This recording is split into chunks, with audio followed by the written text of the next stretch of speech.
Hi, Rhea. It's Monday. It's Monday, so we're a little, Frazzled. yeah, a little frazzled.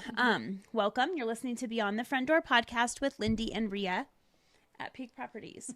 And we are real estate agents here in Cheyenne, Wyoming, and we bring you stories that inspire you, make you laugh, cry, cringe, inform you, all the things. So come on in. We put the real in real estate. Yes. So, yeah, today's Monday. I'm a little frazzled for sure. Mondays are crazy, which is it's always interesting because as a real estate agent, you work on the weekend, but then something happens on Monday, and I think probably for everyone, you get to Monday and you're like, oh, I need to do this and this and this and this, and then and plus everyone else is doing the same thing and contacting you with all the things that they need done and trying to catch up. And I'm tired. My dog woke up like every 2 hours. Why? I don't know. I think her stomach hurt. We kept having to let her out. Poor thing. She was a pain in the butt. So, puppies, dogs. I know. There's some times where Lola leaves me alone, and other times where she does not, and it does. It impacts you. So, well, I was thinking this morning, getting ready, because we didn't really have a topic necessarily to discuss today, and I was thinking I have a whole lot of stuff like real estate related over the weekend to talk, and I bet you do too. So. The first thing I want to do is give a shout out to the Cheyenne Board of Realtors for hosting the buyer representation class. yes, how did that go? Thursday and Friday. It was really good. And I also want to give a shout out to all my fellow realtors because there was, I think, 138 awesome people registered. So that were there people from other areas, or is it all Cheyenne? I know for sure from Laramie there was some, okay. but I don't know who else. I didn't know everybody, but definitely a lot of realtors in the room. If we think 138, what is that, a third or a quarter of the realtors here? And I saw veteran realtors in there. So definitely everybody's very interested in representing their clients to the best of their ability. And it was a great class. I feel like when you sit in a class for 8 hours, I get antsy. I want to be moving around, which is probably why we're realtors, right? But very, very helpful. I was just soaking it all in, and everybody I was talking to was saying what a wonderful class. And I feel terrible. I forget her name of the woman that came from Pennsylvania, but very clearly knowledgeable. And she's also an appraiser. And so she just had a lot of really good information. And of course, about the NAR settlement and sort of the rules to come. And so anyway, it was a good class, and I had a closing in the middle of it, although it got moved to my lunch. So thankfully, I still got credit for everything. I only missed 15 of the 39 minutes I was allotted to miss. So how did you do that? I don't know, because initially, how did you go anywhere in 15 minutes? Did you leave? No, so my closing was at noon, and we had lunch at noon. Oh, okay. So I left at 11:45. I mean, I'm going all the way over to First American Title from LCCC, so it's a 20-minute drive just to get over there and back. But thankfully, I got there right at noon, and they had already just begun, so it wasn't like we were all chit-chatting and the usual banter. I was able to just jump right in and walk out of there, grab myself a sandwich, and come back. So it worked out really good. So anyway, nice. So I did a lot of open houses this weekend. Yes, you did. I did 4. And the thing that was so I found myself explaining this to a couple of people, because when a home first goes on the market, I'll do an hour and a half, maybe a 2-hour open house. But I feel like for the most part, people come the first hour. I agree. I'm kind of narrowing them down also because the long ones, the first little bit's busy and then it's not. So and I just sitting there for 2 hours is not my thing. So after a home goes on the market and we get that first initial open house done, typically after that, it's just an hour. And what I found, especially this last weekend with the beautiful weather and those hour-long open houses, and I gave myself a half hour between them. So I was just going from one open house to the next, and it was really great. There were several people that came through all of them, and I actually had some that followed me from one to the other. Because, of course, I'm talking, saying, you need to come to this next one. And so anyway, it was a really good, productive weekend. For your listing that I did on First over in the Avenues, that one, the neighbors came over and visited. And of course, I was telling you that telling me all kinds of great stories around Cheyenne Frontier Days. So I was like, okay, you need to get a hold of me and let's get you guys on here and talk about, for our prompt. And for anybody that's listening, we're looking for anybody that lives near Cheyenne Frontier Park and would like to share a story about Cheyenne Frontier Days and the traffic that kind of goes by your home. We'd love to hear from you. But there was something interesting about this weekend of open houses that I wanted to talk about today that just has had me thinking and researching this morning. But, and I think this is the same for you and probably all the realtors here, is a lot of our buyers are from Colorado, right? Mm-hmm. And we've had people on the podcast, and what are the things that they say as to why they moved here? The political environment, just the changes in the atmosphere, I guess. People are the kinder homeless here. People, the kinder, yeah. The traffic. The traffic. So there were a lot of Colorado plates at my open houses this weekend. And so you started researching it? Well, I started researching what they were talking about, which I knew, but it's not happened to me on a full weekend before where every single person coming through my open house from Colorado is talking about the same thing, which is the refugee crisis in Denver, right? Mm-hmm. So it got me thinking about it, because there's sort of this thing happening now where I think we have like international refugees, and then I'm kind of feeling like we have statewide refugees, right? We got people coming from Colorado wanting to leave and come up here. And well, that's what our guest last week said. He was a refugee. Yes. From Colorado. Yes. The from Clayton Homes, mm-hmm. Vinny, right? Yeah. So everybody was talking about the refugee crisis in Denver. So it just had me looking up a few things, because I've known it was going on. And actually this got talked about at your listing on Antelope Meadows, of like people. And I don't know if this has happened or not. I know that refugees are going into the hotels in Denver, but he kind of made it sound like some of those hotel owners are selling their hotels to the government, and then the government is housing the refugees. Now, I don't know if that's true or not. I haven't been able to verify that just yet. But anyway, so in the last year or 15 months, 40,000 migrants have made their way into Denver. And I was talking to a Colorado local this morning, and she said 30,000 of them arrived in one day. One day. And they just dropped them off. Yeah, so they're like being buses bussed. Of them. They're being bussed from primarily Texas, although it looks like Colorado as well. And most of them are from Venezuela. So they are... the humanitarian crisis that's happening down in Venezuela. It's looking like some 6 million people from Venezuela are like leaving or have left. And quite a bit of them have landed in Colorado. So like some of the stats I'm finding is that Denver has spent about $60 million since they started arriving in December of 2022, and they're having to budget another $160 million to take care of this. Isn't that nuts? Let me see if I can find some of the other interesting things. Yeah, what are the Colorado people that you talk to? What are they saying are the problems that are arising because of this? So one of the things that's happening, the one I talked to this morning said that so in her neighborhood, there was a little period of time where every single day people were knocking on her door looking for work. So like they're just going through neighborhoods, knocking on people's doors looking for work, that people are on street corners trying to wash your windows, sell flowers, sell candy, all of that. Some other impacts are because the city of Denver is having to spend so much money on this crisis, that they're having to pull money from community programming. So, for example, if your child typically goes to your local Y for swimming lessons this summer, that's being taken away because that money is being given to take care of the migrant crisis.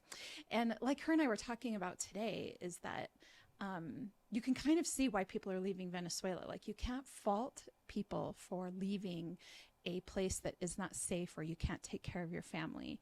But on the other hand, then 40,000 people are dropped in a city and are the resources there to handle Clearly that? not.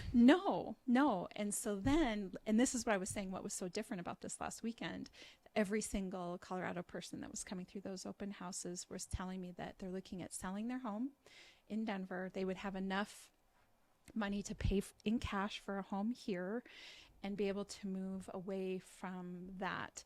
And I don't hear of anybody that's feeling like refugees don't have a reason for leaving. Like, that's not the issue. It's just that the environment around them has changed so drastically and they're no longer comfortable, where they're at. And so now we got people looking at moving here. And so I just found it to be a really interesting, I just didn't know the numbers, I guess. And that's why I guess I didn't either. And how that's probably going to continue to impact Cheyenne as people are being bused into Denver. And it also sounds like Denver is like standing up a program to essentially help people essentially there should be a program at the border that helps people figure out where, kind of get some things in order so that they can move to wherever they've potentially got family or friends in the country, but that's not happening. So what happens is they get bussed up to Denver, and then Denver is left dealing with it. So what Denver's doing is putting together a program to help these folks like figure out a game plan, if they can get a work authorization. So another example is that there's actually employers in Denver that are calling up saying, hey, I have vacancies. Can any of your people come work? And they can't. So they can't like officially work because they need a work authorization to do that because they're not legal, residents. And so there's this big process that has to take place. The other thing that they're doing is, so for example, one of the questions in this article is how many of the 40,000 migrants are staying in Denver? The best available data to answer this question is the number of one-way bus tickets the city has purchased to send new people to other cities. That's about 20,000 tickets, which means roughly half of the people arriving by bus from the Texas border are choosing to stay in Denver. So it's an interesting situation. The other thing is they can put them in hotels, but often they have like a 14-day maximum, which means these people have to figure out where they're going and what they're doing within 14 days. But if they can't get to work because there's no work authorization, then it's, do they have family somewhere in the country they can get bused to and go live with? So it's been as I said, I just decided to go down the rabbit hole a little bit this morning. And I just happened to have a phone call this morning with somebody that I know down in Colorado. And that's what she was telling me, is that it's had a huge impact on the Denver area. Well, you think 40,000 people, to Wyoming. Most towns aren't even that big. Yeah, that's our big towns. Yes. Yeah. That's crazy. It is crazy. Cheyenne and Casper, right, are the only ones above the 40,000 mark. I think most every other town in Wyoming is under that. So, yeah, that's what I heard loud and clear. And so, like I said, just the number of vehicles with Colorado plates visiting the open houses and then talking about this issue that's occurring down there. And I actually had one gentleman ask me, he goes, is your governor pro Second Amendment? I'm like, kinda. It is Wyoming. Yep, right. I think so. Yep. So anyway, that was a really interesting take on the weekend that I just hadn't, because we've been doing this podcast and I hear people are kinder here. There's no state income tax. Oh gosh, you should. I made a joke yesterday. I went down to Colorado. We went down there for my little niece's birthday, and I was already saying, like, we went to cross the street and this lady had to stop for us, and you should have seen her. Just unhappy. Oh my gosh. I was like, yeah. I love how friendly everyone is. My husband's like, oh my God. I want to go home. I was like, geez, you think my son was laughing because I was like, so sorry to slow her down. He's like, by 30 seconds. I'm like, yeah. Yeah. Because she had to let us cross the street. But yeah, I feel like maybe they're just more irritated then because of everything that the people and the everything that I mean, I guess I'd be irritated if there was that much traffic and people all the time everywhere I was going. Yeah, I'm sure you kind of get to a point where you don't even really want to go out in public. Yeah. Right? We went to the rec center in Greeley, which sad that we have to go to somewhere else. Since we're on the topic. Yeah, because God forbid we have something like that here. It is fantastic. So we went down there and had her birthday there because it has an amazing rec center. It has a pool and it has, we rented a room and it has putt golf and basketball court. I mean, like a rec center has, and it's just like so cool. So anyways, we went down there for the birthday, but even that, it was packed. And I thought, oh man, this is a lot of people. Yes. And my husband was like, get me out of here. Yeah. The second we drove into Colorado, he was like, I hate this state. I'm like, no, it's a great place to visit. I love it, but it is. It's a lot of people. And it was a Sunday and the traffic was crazy. He's like, it's Sunday. I'm like, I know. And it's a nice weekend. So everyone is doing stuff. Yeah. Everyone's going places. And well, the other thing that we did, as people were talking to me about when the right time to buy was, and I said, well, there's two major events coming up. I don't know the exact dates, but number one, we got Meta building a data center here. I don't know how many jobs that's going to bring into the state, but you know that that's going to have an impact on our housing. And then whenever, and I think soon, because I think they've already broke ground and everything. Yes, and it's supposed to be up and running in like 3 years or something. So right? I would say, yeah. And then the missile program that they've been working on. Yeah, that's I'm assuming that should be starting within the next year or two as well. So I was telling everybody, if you are a Colorado escapee and you're going to sell your house and buy a house with cash here, you might want to do it sooner rather than later. I would almost think for Colorado also, because I'm curious of like how this will affect Colorado housing prices. Yeah. Because their prices are just crazy. Yep. But at what point will like all of the people selling the homes affect their prices and they might go down? Yeah. I don't know. Maybe not. Maybe not. I don't know either, but because I showed a house also to a Colorado woman this last weekend, and same, she was like looking in even Fort Collins area, and we were talking about how expensive like a little house in Old Town is. Yep. Like 800,000. Wow. And then like here we were looking at 19th Street, you know, it's like 305,000. And she's like, this house is $1 million house in Fort Collins. Like, that's just crazy. It's no wonder they want to move up here. Yeah. But then, you know, the ripple effect then that happens, right? Like and we're torn because we don't want to say we don't want people here, but you know, you don't want it to turn into Colorado. Right. The impact is real. The couple that I closed on their home with on Thursday, this is their first home. They're from California. They would never be able to make a home buying dream come true there. No, they're here. They're in the military, you know, so it makes sense and it works out well for them.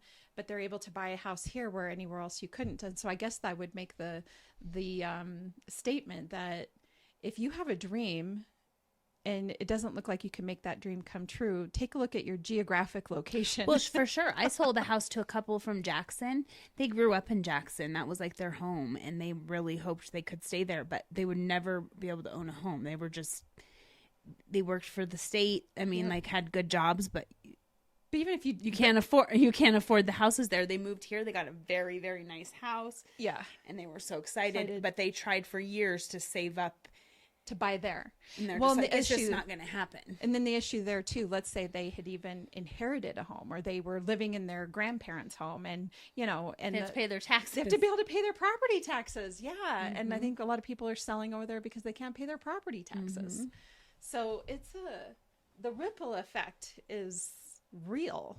And like I said, in visiting with everybody and kind of hearing them talk, you know, it makes sense why they were here house hunting, and when you can sell your home and pay cash and move here. But we definitely want, you know, there's a reason. I think what we have going for us here in Wyoming is that if you move here, you got to be intentional about it. You got to be okay with the weather. Got to be okay with the wind. And sort of the policies. I made a the video. Conservative policies. I made a video at one of my listings. It's so funny. I should still just post it because I'm like talking and you can't hear me at all. Because the wind is blowing so bad. I'm like, check out this new listing that I'm listening. And I'm like listening to it. I'm like, it's just wind. Yeah. Yeah. And I was saying, and it's a really windy day, but it was really windy on, what day was that? Thursday? Yeah. It maybe was Last Thursday. week. There was a few days where I was like, whoa. So the other thing that I find really interesting that I think maybe is shifting a little bit is maybe for some period of time, you know, it's everybody's dream and goal to have a, you know, a brand new home or a home that's been completely remodeled and updated and has that new modern feel to it. And I am noticing that some of the older homes or even a home that has wood paneling in it, the open house I did over on Linden Way, there was a realtor that brought her client through and they had looked at new construction home and then looked at this home, and this home was more appealing than the new construction home because it just felt more homey. It felt like a family, right? And that's the other thing just in why I love doing open houses so much is really getting a chance to visit with buyers and what they're looking for. And I don't think in all cases is new, modern, gray. Some people don't like the, they think it's maybe like too sterile or too cookie cutter. Yeah. And they don't want it all They want to the be character. The same. Yeah. And the home here on Linden Way is just an excellent, wonderful little home. No one bought it yet?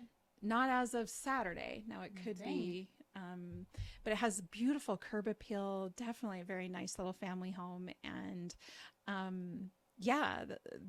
heard that over and over again from people that came through how much they love it and would choose it over, you know, a modern home. And so I do think maybe the culture's shifting in some cases a little bit where, that we have to be realistic about what we're living in, especially with the price of homes now, right? So we got to just be comfortable with the home that we're living in and make sure to make the kind of updates that are going to add value to the home and be good with where you live, you know? So it was an interesting, weekend of open houses, but I had a ton of fun. And I think the nice weather was calling everybody out, I suppose. Yeah. I think so too. I think it was a busy weekend with showings and everything. Yeah. The amount of showings that I had on my listings when I'm like, Yeah. ooh, it's a good weekend. And everybody's looking at houses. Clearly everybody was looking at houses this weekend because I was busy. But like I said, those 1 hour open houses are. I'm going to do an open house on 3388 Lazier Ranch Road, that new one that I got. I'm going to do an hour and a half. It'll be the first weekend that it's open. Yep. But I was thinking the same thing. I would rather go on like the shorter end just because people come. They're more intentional about getting there. Yeah, I would rather not do a long one and then be just waiting and then some stragglers come in. Yeah.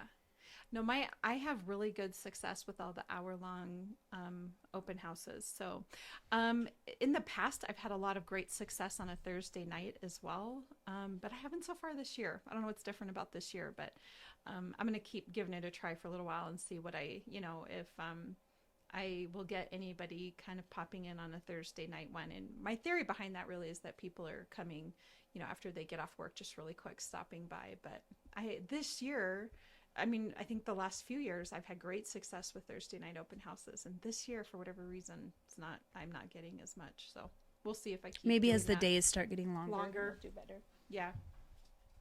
So anyway, trying to think of anything else. I think that's about it in terms of what I saw over the weekend. So how about you? That's about it. Yep.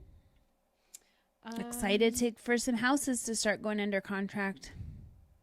Yeah. There was a little dip in interest rates recently. Yeah, I think that helped too. Yeah, that helped. So I guess we'll see what happens. But other than that, the other thing I guess I could share is that so my mom and I have been having some discussions around our Airbnb and, really making sure that sometimes we get guests that ask us to bend our rules or move outside of the Airbnb framework to rent the home, and we never do that. We always stay within Airbnb to do that. And so one of my mom's concerns are squatters coming in. And interestingly enough, that was actually something people talked about coming through the open houses. I had one couple that, they fly to Texas for the winter and then they're here in the summer and wanting to know about any issues with squatters here in Cheyenne. And I definitely don't think it's like other communities or other states where that's so prevalent, right? But I booked an Airbnb for next spring because we're going to take our grandson to Disney. And what was really interesting when I booked it, now this is in the Orlando area, right? So you've got people coming in from literally every pocket of the world. Right. So I'm sure that they're a little more strict in what they're doing. Although I feel like the governor of Florida just passed a law to tighten the laws around squatters. So I don't know, but I had to send a picture of me holding my ID next to my face. So even though Airbnb has verified me, with my ID, I still had to take a picture of my ID next to my face. I had to do that with the last car I rented. Did you? I rented it through like the private Turo. Sure. And I thought that was weird too. It was like, this is me. Here I am. Yeah. And then I was thinking, do I look like this? I wasn't having my best day. No, it wasn't. Is anybody having their best day? They didn't let me smile with my teeth. So I had to submit a picture with my ID. I had to give a list of all the adults that were going to be in the house. And I had to sign a rental agreement outside of the Airbnb agreement, like all of it together for this homeowner's safety and protection. Yeah, crazy. Things have changed, haven't they? Mm-hmm. And I would venture to say that we're going to see more and more Airbnb properties asking for those kinds of protections moving forward. So yeah, I'm sure, because that would be terrible to have to try to get someone out of your Airbnb and hopefully didn't trash it while they were squatting in it. Yeah. So it's kind of interesting how all of this, everything we're talking about, is sort of impacting each other. And I guess we're going to see how things move forward in the real estate world. So other than that, I think that's all I got on my end. Yeah. Should we give our little spiel about buying or selling real estate? You're really good at it. Thanks. So if you are, for anybody that's listening, of course, Lindy and I are realtors and we want to help you buy or sell. So if you are in the market, please give us a call. You can find us at www.sellcheyenne.com, as well as all of our social media platforms. And of course, you can continue to listen to Beyond the Front Door podcast on YouTube, Spotify, iHeartRadio, and Apple Podcasts. Yes, and if you have any ideas for any episodes, or if you would like to be a guest or know someone who would like to be a guest that has something you'd want to share, if you've listened to past episodes and thought, ooh, I have a great idea, we would love you to reach out and tell us about it. And we're always looking for new guests and new stories. Yep, absolutely. All right. Have a great week. Yeah.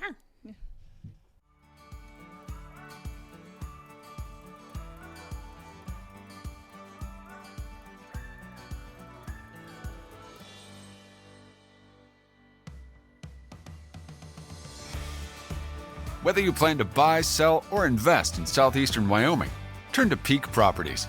Family and veteran owned and operated, we work diligently for you. Unlike other larger companies, we take time to learn about you, understand your specific real estate needs, and remain easily accessible if you have any questions. Being a veteran and family-owned and operated company means a high level of commitment, trust, and loyalty. Our family culture sets us apart. We work as a team. We develop not just professional, but personal relationships with our clients. When you choose Peak Properties, you become part of our real estate family. Looking to relocate to Wyoming or just move across town? Peak will be there for you every step of the way. Recognized for excellence and dedication in the real estate profession, we're proud to be one of the most trusted and knowledgeable names in our industry.